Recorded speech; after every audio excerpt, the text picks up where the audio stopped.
con más en la primera edición de ATV Noticias y nos toca hablar sobre el mal del siglo. Estamos hablando de la trata y tráfico de personas que en la última década ha hecho que se incrementen las estadísticas no solamente en nuestro país, sino a nivel mundial.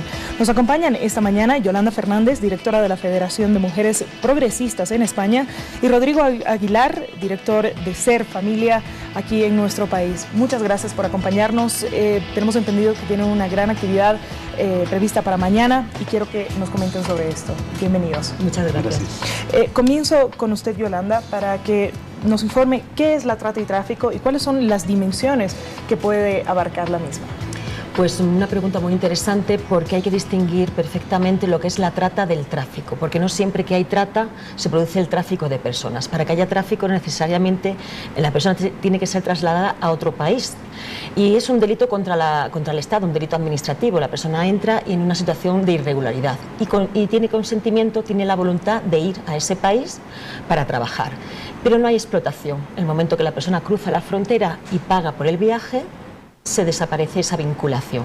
Sin embargo, la trata es un fenómeno mucho más complejo y más dramático, porque es una violación de los derechos humanos de la persona.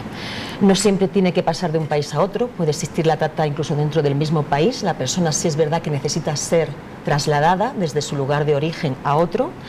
Se utiliza el engaño, la oferta, por ejemplo, de empleos fantásticos, el abuso de la fuerza, la amenaza, coacciones. Incluso se aprovechan de la situación de vulnerabilidad, de que esa persona carece de recursos, de que se encuentra en una situación en la que no ve más alternativas.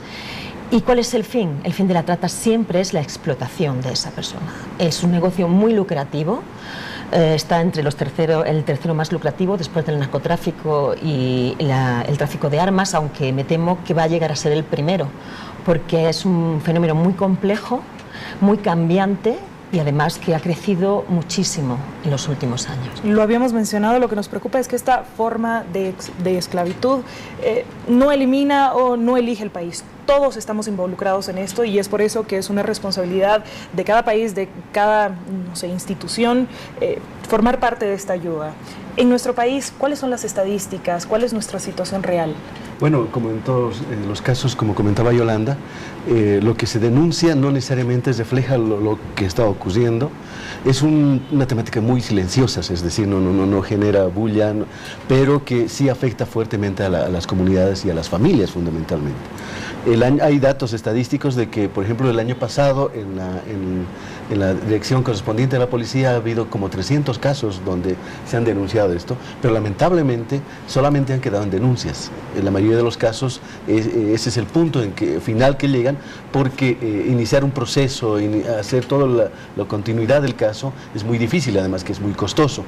Y si tenemos y asociamos esto a que las víctimas en muchos casos han caído por un tema de vulnerabilidad o una situación económica difícil, entonces difícilmente van a poder llevar adelante un juicio de esa naturaleza. Ahora, ¿qué grupo social es el más afectado? O en todo caso, ¿hay algún género? ¿Los niños, los hombres, las mujeres? En España, que es donde tengo más datos y más conocimiento, pero me temo que va a ser extendible al resto de los países, las mujeres, sobre todo las mujeres jóvenes, son las víctimas más propicias para este tipo de delito, y los menores también. Y la finalidad no siempre es laboral o sexual, tiene muchísimas dimensiones. Sí, efectivamente, el fenómeno de la trata también implica, pues, por ejemplo, los matrimonios serviles, las adopciones ilegales, los niños y las niñas soldados, es decir, que la extracción de órganos también es un delito de trata. Y ya que estamos hablando de delito, aquí en nuestro país, señor Aguilar, ¿tenemos personas tras las rejas por haber cometido esta clase de hechos? Siguiendo un poco el tema de la información oficial que existe, son solamente 4 casos a la fecha, en toda la historia de Bolivia, tenemos que han sido juzgados y que consideramos de que están en los centros penitenciarios. ¿Pero esto a qué se debe? ¿A una ley que no es fuerte o a falta de normativas? Existe una ley que ha sido aprobada en el año 2006 en nuestro país, que tiene algunos vacíos y que por ello es un conjunto de instituciones estamos impulsando junto a las cámaras de diputados y senadores para que se promulgue una adecuación de la ley que está en la Cámara de Diputados en estos momentos en discusión, que establece ya mejores parámetros para sancionar especialmente a los tratantes. tomando en cuenta estas brechas, estos vacíos que existen para poder ayudar y poder eliminar este tipo de situaciones en nuestro país. Creo que es excelente el contexto para presentar este intercambio experiencial entre España y Bolivia, que usted, Yolanda, quiero que nos comente al respecto. Pues sí, yo creo que es una iniciativa muy importante porque dentro de esta problemática global, visibilizar este problema es fundamental. Informar, formar y educar a las personas para que se den cuenta que todas podemos ser víctimas de la trata en un momento dado, aunque es verdad que el sector de mujeres que tiene menos recursos es el más afectado en este caso, ¿no? ¿Y qué es lo que necesitaríamos para poder ofrecer una ayuda efectiva? ¿Qué nos falta? Información.